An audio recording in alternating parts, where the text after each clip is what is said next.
Elizabeth, thank you for finding the time to have this conversation today. I've been really looking forward to having it, but there's so much I want to talk about because we've known each other through the industry for a long, long time, but never really had a chance to sit down and have a sort of conversation about your career and beliefs, etc. So great to have that. And perhaps I could kick off by asking you about your career. How did it all come about? It's a great question. Well, particularly as I left school, didn't go to university, I went into financial services, found that I loved it, and then within financial services, asset management's absolutely the best place to be. I love it, and I've been in asset management for 25, 30 years.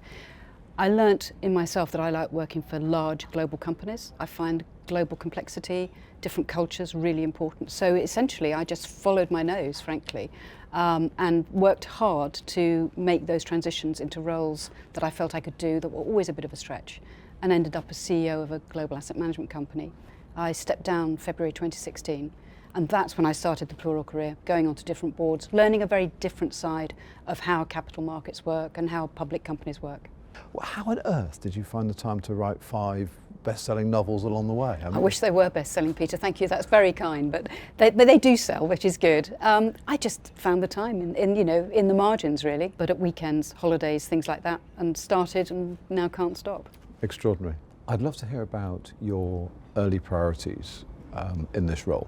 Now that's because I'm the chair and you're the CEO. Absolutely, you just want to get my new boss. Yeah. Well, actually, I think you and I had a good conversation about it. Number one, I mean, Schroders' reputation and brand. This is a company that cannot do anything wrong, or if it does, admits it, owns up, clears it out. Always in the client interest, always looking after people. So I think number one is to make sure we maintain that reputation.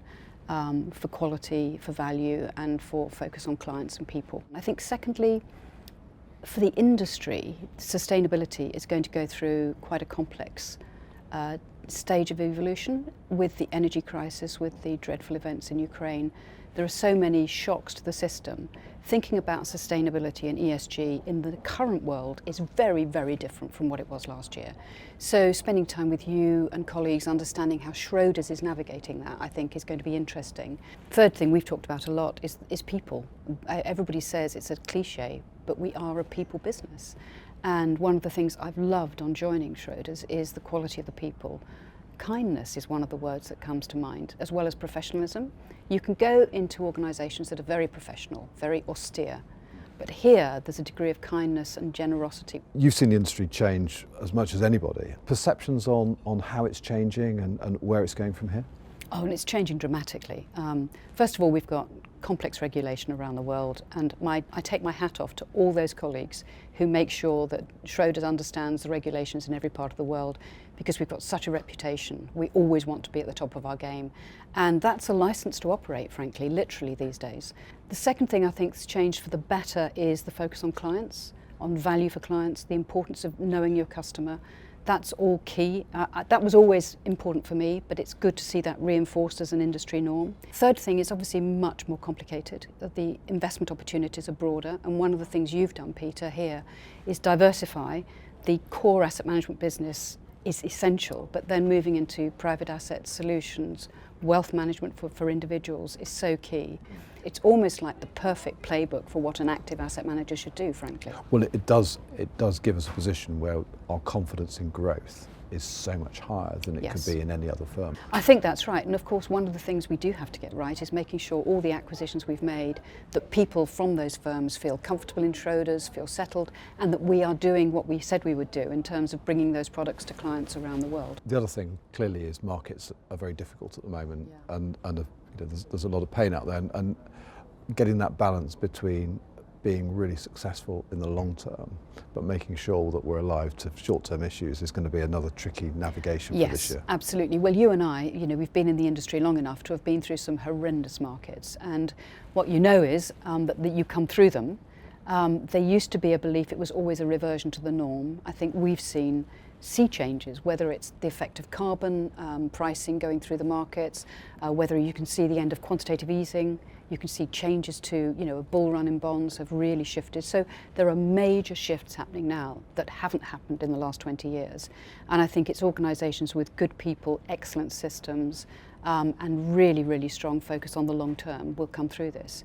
And your priorities for the next 12 months? Well, looking ahead, 12, 18 months, obviously Schroders is an amazingly global company. I would really love the opportunity to go and meet colleagues around the world.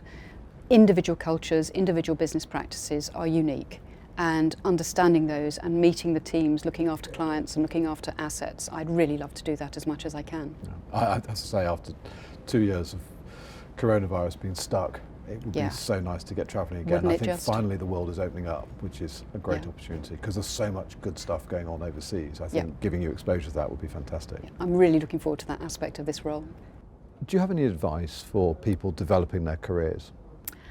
Well, I think first of all you've chosen the best company to develop your career in, so please stay with us. If I think about my own career, there were times I got very frustrated because I didn't feel I was developing fast enough or well I know that enough. feeling. And sometimes I had managers who weren't listening to me. So my piece of advice is always explore the opportunities within the firm you're in. Don't feel that the grass is greener outside, because frankly Schroders is one of the, if not the best place to work. Secondly, change is good. I think we're in a constantly changing industry.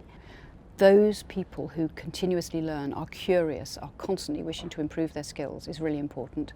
And I suppose the last bit of advice is working out how to work with people in different circumstances.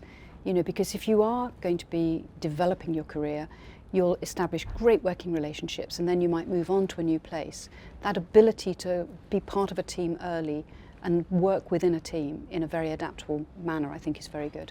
Elizabeth, I'm so looking forward to working with you over the coming years. I think our values are so aligned, but thank you for that conversation. Really enjoyed it. My pleasure. Thanks, Peter. Thank you.